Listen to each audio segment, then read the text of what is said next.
আজ আমরা দেখতে যাচ্ছি 2021 সালে মুক্তি পাওয়া অসাধারণ একটি সিনেমা দ্য মারমেইড, যেখানে আমাদেরকে দেখানো হয় এক অত্যাচারী রাজা অমর হওয়ার জন্য সমুদ্র থেকে একটি জলপরী ধরে নিয়ে আসে এবং চন্দ্রগ্রহণের দিন সেই জলপরীকে হত্যা করে রাজা অমর হয়ে যাবে। শেষ পর্যন্ত সেই রাজা অমর হতে পেরেছিল কিনা বা সেই জলপরীর সাথে কি হতে যাচ্ছে সেটাই জানবো আমাদের আজকের সিনেমাতে। সিনেমার শুরুতে আমাদেরকে একটি সমুদ্রের পাড় দেখানো হয়, যেখানে একটি মেয়ে সমুদ্রে সাঁতার কাটছিল। তাকে এরকম করতে দেখে সমুদ্রের পাড়ে দাঁড়ানো মহিলারা তাকে এরকম করতে নিষেধ করে এবং তাকে থামানোর খুব চেষ্টা করে। এখানে আমরা এই মেয়েটির নাম জানতে পারি, যার নাম ছিল মেরি, যে প্রতিদিন এই ধরনের উল্টাপাল্টা কাজ করত এবং নিজের ইচ্ছা মতো চলতো। এই কারণে তাকে শাস্তিও পেতে হতো। আসলে মেরি ফ্রান্সের রাজা লুইসের মেয়ে ছিল, আর মেরির বাবা খুব স্বার্থপর একজন মানুষ ছিলেন। তিনি তার নিজের মেয়েকে তিনি নিজেই লালন পালন করেননি, তিনি তার মেয়েকে ফাদারের কাছে রেখে লালন পালন করেছে। তখন থেকেই তার দেখাশোনা সবকিছু তারাই করত। এরপর সিন কাট হয় এবং শহরের সিন দেখানো হয়, যেখানে রাজা লুইস খুব বড় অ্যাওয়ার্ড পেয়ে আবার ফ্রান্সে চলে আসে। তখন তার শত্রুর পাঠানো এক লোক সেই অনুষ্ঠানের মাঝেই তাকে গুলি করে দেয়। ঠিক তখনই লুইস বুঝতে পারে যে সে যতই শক্তিশালী হোক না কেন, সে তো একজন মানুষ, আর ভাবতে থাকে যেহেতু সে একজন মানুষ তাই একদিন না একদিন তার মৃত্যু হবেই। কিন্তু তখন লুইসের ডাক্তার তাকে অমর বানানোর জন্য বলে যে তোমাকে মৎস্যকন্যা ধরে আনতে হবে। সে আরও বলে মৎস্যকন্যার শক্তি দিয়ে আমি তোমাকে অমর করে দিতে পারবো। এর জন্য রাজা লুইস তার সব থেকে খাস জেলেকে সমুদ্রের মাঝখানে পাঠিয়ে দেয় মৎস্যকন্যাকে ধরার জন্য, আর এই ছেলেটির নাম ছিল ইভ। তখন ইভ তার বন্ধুদের সাথে নিয়ে এক মৎস্যকন্যার দম্পতি ধরতে সফল হয়ে যায়, কিন্তু তাদের দরকার ছিল শুধুমাত্র মৎস্যকন্যাকে, যে কিনা মেয়ে হবে, কোনো ছেলে নয়। এজন্য সে তার বন্ধুদেরকে বলে ছেলে মৎস্যটিকে সমুদ্রে পাঠিয়ে দেয়। এদিকে সে মৎস্যকন্যাকে নিয়ে এসে নিজেই রাজার কাছে চলে আসে। আর লুইস যখন সে কথা জানতে পারে তখন সে খুব খুশি হয়ে যায়, কিন্তু যে তার ধর্মযাজক ছিল সেটা শুনে কোনোভাবেই খুশি হয় না, কারণ তার কাছে এসব কাজ শুধু পাপ মনে হচ্ছিল। কিন্তু ডাক্তারের এই কথায় কিছু যায় আসে না, বরং তাদের তো বিশ্বাস ছিল যে সূর্যগ্রহণের দিন মৎস্যকন্যার হাড় দিয়ে রাজা লুইসকে অমর বানিয়ে দিবে। তখন ধর্মযাজক তার মেয়ে মেরিকে মহলে আনতে বলে। তখন রাজা লুইস এই কথা মেনে নেয়, যার কারণে তারা তখন মেরিকে আনতে পাঠায়। আর সেখানে আমরা জানতে পারি মেরি একজন মিউজিশিয়ান। এরপর মেরিকে মহলে নিয়ে আসা হয়। যেহেতু মেরি এই প্রথমবার মহলে এসেছে, তাই সব কিছু দেখে খুব ঘাবড়ে যায় এবং খুব উত্তেজিত হয়ে যায়। কিন্তু রাজা লুইস এখনও পৃথিবীর কাউকে বলেনি যে মেরি তার আপন মেয়ে। এজন্য মেরি মহলে আসার পর মেরিকে রাজার চাকরানির সাথে তার একটি ছোট্ট মহলে পাঠিয়ে দেয়। তারপর সেদিন সেই চাকরানি মেরিকে পুরো মহল ঘুরিয়ে দেখায়। তখন সবাই মেরিকে দেখে খুব অদ্ভুত নজরে দেখছিল। কেউ কেউ তো তাকে দেখে হাসছিল, কারণ সবাই তো ভাবছিল যে মেরি শুধুমাত্র একজন অতিথি হিসাবে এখানে এসেছিল। তবে তাকে এই মহলে কেন নিয়ে আসা হয়েছে সেই ব্যাপারে কেউ তখন কিছু জানতো না। তারপর মেরি ঝর্ণার কাছে গিয়ে তাকে খুব ভালোভাবে দেখতে থাকে। ঠিক তখনই রাজা লুইস সেখানে চলে আসে। তখন হঠাৎ করে মেরি ভয় পেয়ে যাওয়ার কারণে পানিতে পড়ে যায়। কিন্তু যত কিছুই হোক না কেন, সে তো ছিল রাজা লুইসেরই মেয়ে, তাই সে তাকে উঠিয়ে নিয়ে একটি কোট পরিয়ে দেয়। পরবর্তী সিনে আমাদেরকে দেখানো হয় যে ইভকে, যে মৎস্যকন্যাকে নিয়ে মহলে এসেছিল। আর রাজা অমর হওয়ার জন্য এতটাই পাগল হয়ে যায় যে সে ধর্মযাজকের কোনো কথাই শোনে না। রাজা শুধুমাত্র ডাক্তারের কথাই শুনতো, তাই তার কাছে শুধু ডাক্তারের সব কথাই ঠিক মনে হতো। এরপর লুইস যখন মৎস্যকন্যাকে দেখতে যায়, তখন সে জানতে পারে যে মৎস্যকন্যা সুস্থ নেই। বর্তমানে তার অবস্থা খুব খারাপ, কারণ সে খুব ভয় পেয়ে গিয়েছিল এবং ঘাবড়ে গিয়েছিল। সে না তো কিছু খাচ্ছিল অথবা পানির উপরে আসছিল। তখন ডাক্তার বলে সূর্যগ্রহণ হওয়ার আগ পর্যন্ত এই মৎস্যকন্যাকে জীবিত থাকাটা খুব জরুরি, তা না হলে আমরা যা চাচ্ছি তা কখনোই হবে না, আমরা কখনো আমাদের কাজে সফল হতে পারবো না। আর এটা করার জন্য মৎস্যকন্যাকে যে করেই হোক না কেন তাকে কিছু খাওয়াতে হবে। এরপর রাজা লুইস ডাক্তারকে ধমক দেয় আর বলে এখন থেকে তুমিই মৎস্যকন্যার খেয়াল রাখবে, তা না হলে তোমার সাথেও ভালো কিছু হবে না। অন্যদিকে আমাদেরকে একটি রুমে মেরিকে দেখানো হয়, যে কিনা মিউজিক প্র্যাকটিস করছিল। কিন্তু তখনই তার কাছে এমন কেন জানি মনে হচ্ছিল যে তাকে ডাকছে একটি শব্দের সাহায্যে। সেজন্য মেরি সেই আওয়াজের পিছু করতে থাকে এবং আওয়াজের পিছু করতে করতে মেরি সেইখানে পৌঁছে যায় যেখানে মৎস্যকন্যাকে বন্দি করে রাখা হয়েছিল। তখন মৎস্যকন্যা মেরিকে দেখে বাইরে চলে আসে। তখন এখানে মেরি মৎস্যকন্যার সাথে কথা বলার চেষ্টা করে, কিন্তু তখন সেখানে সেই জেলে অর্থাৎ ইভ সেখানে চলে আসে এবং মেরির সাথে খুব রাগারাগি করতে থাকে। সে বলে, তুমি এখানে কেন এসেছো এবং কি করে এসেছো, আর মৎস্যকন্যার কাছে তুমি একদমই যাবে না। তখন মেরি তাকে বলে যে আমি এখানে নিজের ইচ্ছায় আসিনি, বরং মৎস্যকন্যা সে নিজে আমাকে এখানে আওয়াজ দিয়ে ডেকে নিয়ে এসেছে। তখন তার কথা শুনে খুব চিন্তায় পড়ে যায়। পরের দিন আমাদেরকে দেখানো হয় মেরি মিউজিক বাজাচ্ছে, যা আবার রাজা লুইসের খুব ভালো লাগতে থাকে। এই জন্য রাজা ফাদারকে আদেশ করে মেরিকে এখনই দ্রুত মহলে নিয়ে আসার জন্য। তারপর যখন মেরিকে মহলে নিয়ে আসা হয় তখন সেখানে থাকা সব লোক তাকে সূক্ষ্ম নজরে দেখতে থাকে। অন্যদিকে লুইস তার মেয়ে মেরিকে দেখছিল, কিন্তু সে এখনো মহলের কাউকে বলেনি যে মেরি তার আপন মেয়ে। এরপর সে মেরিকে ডান্স শিখাতে থাকে। ঠিক এইভাবেই লুইস মেরির মাঝে তার মায়ের চেহারা দেখতে পায়, যা মেরি দেখে খুব ঘাবড়ে যায় এবং দ্রুত থেমে যায়। এরপর আমরা দেখতে পাই যে মেরি তার বেশিরভাগ সময়টা মৎস্যকন্যা অর্থাৎ জলপরীর সাথে কাটাতে থাকে, আর এভাবে জলপরী ঠিক হয়ে যায় এবং তার অবস্থাও খুব ভালো হয়ে যায়। আর এর মাঝে মেরি ও ইভের সাথে খুব ভালো বন্ধুত্ব হয়ে যায়। একটা সময় তারা খুব ক্লোজ হয়ে যায়। এরপর একদিন সেই ডাক্তার এই সব কিছু দেখে ফেলে। এর কারণে সে তার পরবর্তী প্ল্যান শুরু করে। এরপর রাজা লুইস তার মেয়েকে সেখানে নিয়ে যায়, যেখানে সে তার মায়ের ছবি পেন্টিং করত এবং লুইস তার মেয়ের সাথে বেশি সময় কাটিয়ে তার মাকে জানার চেষ্টা করত। রাজা লুইসের মহলে একজন মেহমানও ছিল, যিনি ছিলেন ফ্রান্সের একজন বড় বিজনেসম্যান। এখানে লুইস তার মেহমানকে সাহায্য করে, অর্থাৎ তার বাবার সমস্ত সম্পত্তি তার নামে করে দেয়। এরপর যখন লুইস সবার সামনে এই সম্পত্তির ব্যাপারটা ঘোষণা করে তখন সেই বিজনেসম্যান মেরিকে খুব ভালোভাবে দেখছিল, কিন্তু তখন মেরি দেখছিল ইভকে। কিন্তু মেহমানের এটা দেখে খুব জেলাস ফিল হয়।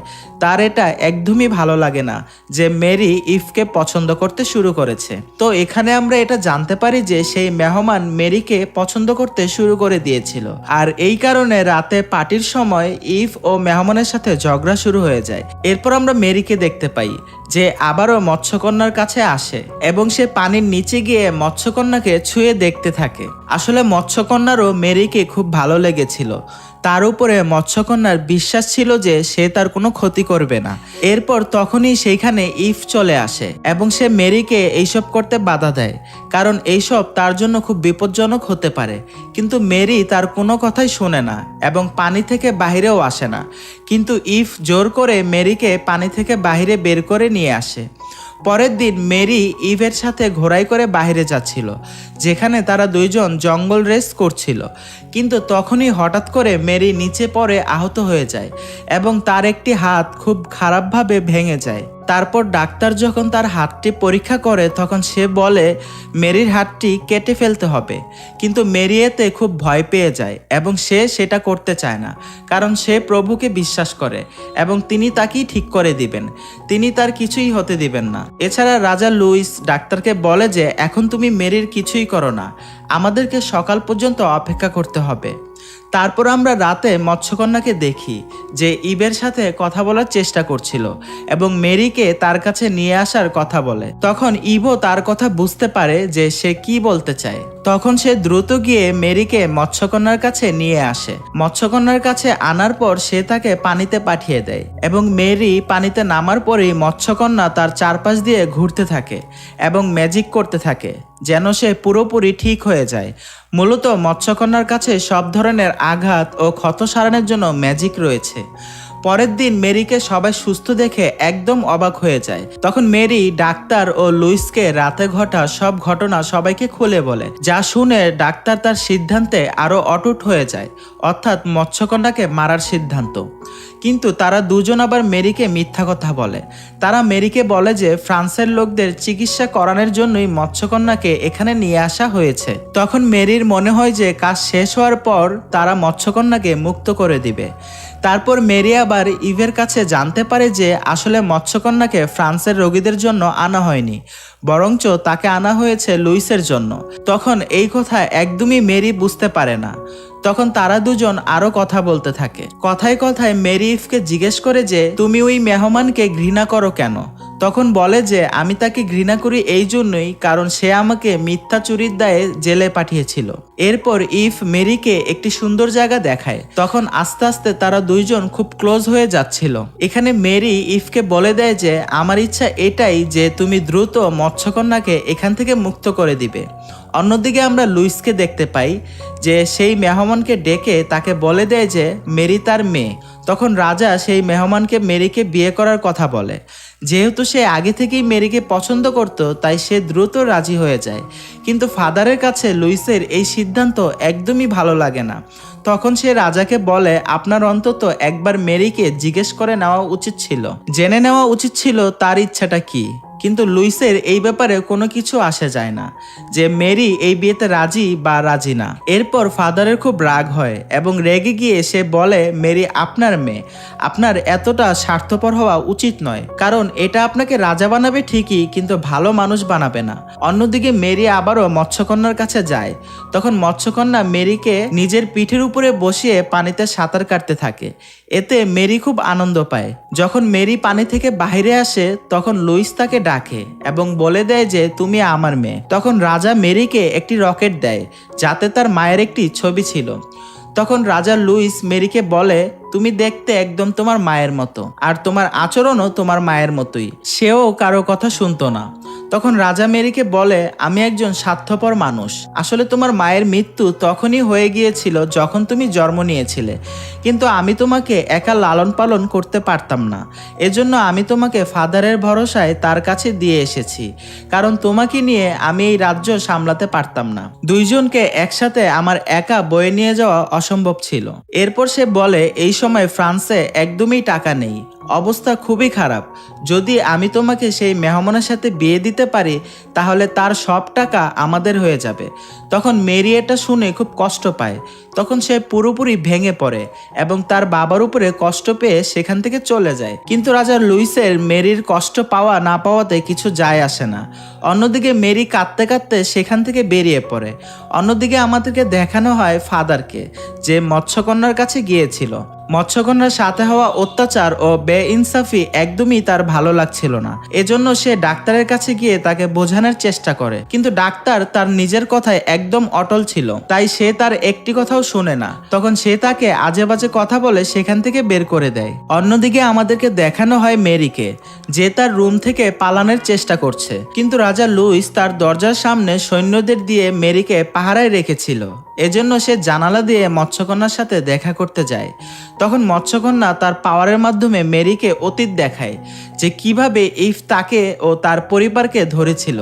তবে এসবের মাঝে মেরি দেখতে পায় ইভ কিন্তু মন থেকে খুব ভালো মনের মানুষ, আর এই সব কিছু সে নিজের ইচ্ছায় করেনি, বরং বাধ্য হয়ে করেছে।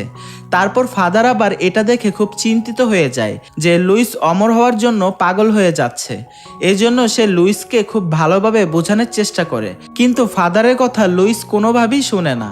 তখন ফাদার তার চাকরি ছেড়ে দিয়ে সেখান থেকে চলে যায়। অন্যদিকে ইভ তার বন্ধুদের সাহায্যের মাধ্যমে ডাক্তারের সব খোঁজ খবর নেওয়ার চেষ্টা করে, কারণ সেও জানতো না যে আসলে এই ডাক্তার মৎস্যকন্যার সাথে কি করতে যাচ্ছে। কিন্তু যখন ইভ এটা জানতে পারে যে ডাক্তারের ইচ্ছা হলো সে মৎস্যকন্যাকে মেরে ফেলার, তাই দ্রুত সে মেরির রুমে যায় তাকে সবকিছু জানানোর জন্য। কিন্তু ডাক্তার তখন সেখানে এসে তাকে ধরে ফেলে এবং কারাগারে পাঠিয়ে দেয়। যখন মেরি বাহির থেকে তার রুমে আসে তখন মেরি ইভের একটি মেসেজ পায়, আর এই মেসেজের মাধ্যমে সে সব কথা জেনে যায়। তখন মেরির অনেক রাগ হতে থাকে। সে দ্রুত তার বাবা লুইসের কাছে চলে যায়, কিন্তু লুইস তার কোনো কথাই শুনে না। সে যেন মানুষ থেকে রাক্ষসে হয়ে গিয়েছে। তার কারো কথাতেই কোনো কিছু আসে যায় না, কারণ তার কারো ব্যাপারে কোনো চিন্তা ছিল না। তার তো শুধু নিজেকে নিয়ে চিন্তা ছিল, যেন সে দ্রুত অমর হতে পারে এবং আজীবনের জন্য ফ্রান্সের রাজা হতে পারে। এই জন্য সে মেরিকে বিয়ে হওয়ার জন্য তৈরি হতে পাঠিয়ে দেয়। তারপর যখন ইভ জানতে পারে যে মেরির বিয়ে হয়ে যাচ্ছে, তখন ইভ মনে করে যে মেরির ইচ্ছাতেই এই বিয়ে হচ্ছে। অর্থাৎ সেও এই বিয়ে করতে চায়। এই জন্য সে এখন থেকে রাজা লুইসের সব অর্ডার মানতে থাকে। অন্যদিকে ফাদার মেরির রুমে যায় এবং তাকে সাহায্য করার জন্য রাজি হয়ে যায়। তখন ফাদার মেরিকে বলে যে তোমাকে একটি পোশাক পরে মহলের বাইরে যেতে হবে। তখন মেরি এইরকম করার পর সে তাকে সৈন্যদের হাত থেকে বাঁচিয়ে মুক্ত করে দেয়। তখন মেরি দৌড়ে এসে মৎস্যকন্যার কাছে চলে আসে। সেখানে এসে সে দেখে ইভ মৎস্যকন্যাকে পানি থেকে বের করার চেষ্টা করছে। তখন মেরি ইভকে তার মনের কথা জানায় যে আমি তোমাকে ভালোবাসি। যদি আমরা এখান থেকে মৎস্যকন্যাকে মুক্ত করতে পারি তাহলে এরপর আমরা দুজনে বিয়ে করে নিব। এরপর আমরা দুজন একসাথে সেই রকম জীবন কাটাবো যেমনটা আমরা ভেবে রেখেছিলাম। তখন এটা শুনে ইভ তার বন্ধুদেরকে বলে যে তোমরা গিয়ে জাহাজ বের করো এবং ইভ ও মেরি মিলে মৎস্যকন্যাকে ব্রিজের অন্য পাশ পর্যন্ত নিয়ে যাওয়ার প্ল্যানিং করে, যেখান থেকে মৎস্যকন্যা আবার সমুদ্রে ফিরে যেতে পারবে। কিন্তু এসব করা এত সহজ হবে না। অন্যদিকে ডাক্তার মেরির পালানের খবর জেনে যায়। এজন্য সে দ্রুত জলপরীর কাছে চলে যায়। সেখানে পৌঁছে গিয়ে ইভের সাথে লড়াই করতে শুরু করে। তখন এই লড়াইয়ের কারণে ইভের গায়ে একটি গুলি লেগে যায়। তখন মেরি মৎস্যকন্যাকে বলে যে তুমি ইভের সাথে পালিয়ে যাও। আর তখন মেরি সেই ডাক্তারের সাথে লড়াই করতে থাকে। সে ডাক্তারকে রশি দিয়ে বেঁধে তাকে উল্টো করে ঝুলিয়ে দেয়। অন্যদিকে মৎস্যকন্যা ইভের সাথে সেখান থেকে পালিয়ে যায়। তখন মেরিও দ্রুত ঘোড়ায় চড়ে সেখান থেকে চলে যায়। তারপর মহলে আমরা দেখতে পাই রাজা লুইসকে, যে কিনা মেয়ের বিয়ের অপেক্ষা করছিল। কিন্তু তখনই সে জানতে পারে মেরি পালিয়ে গিয়েছে। ঠিক তখনই রাজা লুইস দ্রুত তার দলবল নিয়ে মহল থেকে মেরিকে খোঁজার জন্য বেরিয়ে পড়ে। অন্যদিকে রাস্তায় মৎস্যকন্যা তার জাদু দিয়ে ইভকে পুরোপুরি ঠিক করে দেয়, ঠিক সেভাবেই যেভাবে এর আগে মেরিকে সে তার জাদু দিয়ে ঠিক করেছিল। এরপর মেরি খুব উঁচু একটি পাহাড়ে পৌঁছে যায়। তখন সে সেখান থেকে লাফ দিতেই যাচ্ছিল, তখন রাজা লুইস তার সৈন্যদের নিয়ে সেখানে চলে আসে। তখন রাজা লুইস মেরিকে এমন করতে নিষেধ করে এবং তাকে থামানোর জন্য চেষ্টা করে। কিন্তু তখনই মেরি ইভ ও মৎস্যকন্যাকে সমুদ্রে লাফ দিতে দেখে। তখন মেরিও তার বাবার সামনে একটা অপশন দিয়ে দেয়, আর সেটা হলো আপনাকে আপনার মেয়ে অথবা মৎস্যকন্যা দুজনের মাঝে যে কোনো একজনকে বেছে নিতে হবে, আর তা না হলে আমি এখান থেকে পানিতে ঝাঁপ দিয়ে দিব। অবশ্য পরে মৎস্যকন্যা আবার আমাকে ঠিক করে দিবে। আর যদি আপনি মৎস্যকন্যাকে মারেন তাহলে আপনি তার সাথে সাথে আমাকেও হারাবেন। আর এই কথা বলেই মেরি পানিতে ঝাঁপ দিয়ে দেয়। অন্যদিকে লুইসের সৈন্যরা মৎস্যকন্যার উপরে নিশানা করে বসেছিল। ঠিক তখনই রাজা বুঝতে পারে এবং তার ভিতরে মনুষ্যত্ব জেগে ওঠে। তখন সে তার সিদ্ধান্ত বদলে ফেলে। সে ইশারায় তার সৈন্যদের সরে যেতে বলে। এরপর মৎস্যকন্যা যখন দেখতে পায় সৈন্যরা পিছিয়ে যাচ্ছিল, তখন দ্রুত সে মেরির কাছে যায় এবং তার ম্যাজিক দিয়ে তাকে একদম ঠিক করে দেয়। এবং মেরি ঠিক হওয়ার পর মেরি ও মৎস্যকন্যা দ্রুত শিপে চলে আসে। তখন উপরের পাহাড়ে দাঁড়িয়ে থাকা রাজা লুইস তাদের দুজনকে দেখছিল। এরপর আমাদেরকে দেখানো হয় তারা দুজন মৎস্যকন্যাকে ছেড়ে দেওয়ার জন্য সমুদ্রের মাঝখানে এসেছে এবং সেখানে মেরি পানিতে লাফ দিয়ে দেয়। পানির ভিতরে যাওয়ার পরেই সে মৎস্যকন্যা ও তার পরিবারের সাথে দেখা করে। তখন মৎস্যকন্যা আবারও তাকে পিঠে বসিয়ে সমুদ্র ঘোরাতে থাকে, যেখানে আমাদের কি দেখানো হয় যে মৎস্যকন্যার পৃথিবী অর্থাৎ সমুদ্র কতই সুন্দর। সমুদ্রের এই সৌন্দর্যকে মেরি খুব উপভোগ করে এবং এই সুন্দর মুহূর্তের সাথেই এই সিনেমাটি এখানেই শেষ হয়ে যায়। বন্ধুরা, আমাদের আজকের সিনেমাটি আপনাদের কাছে কেমন লেগেছে তা অবশ্যই একটি কমেন্ট করে জানিয়ে দিবেন এবং নিয়মিত আমাদের চ্যানেলে এই ধরনের সিনেমা সবসময় পাওয়ার জন্য আমাদের চ্যানেলটি সাবস্ক্রাইব করুন এবং পাশের বেল আইকনটি প্রেস করে দিন। সবাই ভালো থাকবেন, সুস্থ থাকবেন। আল্লাহ হাফেজ।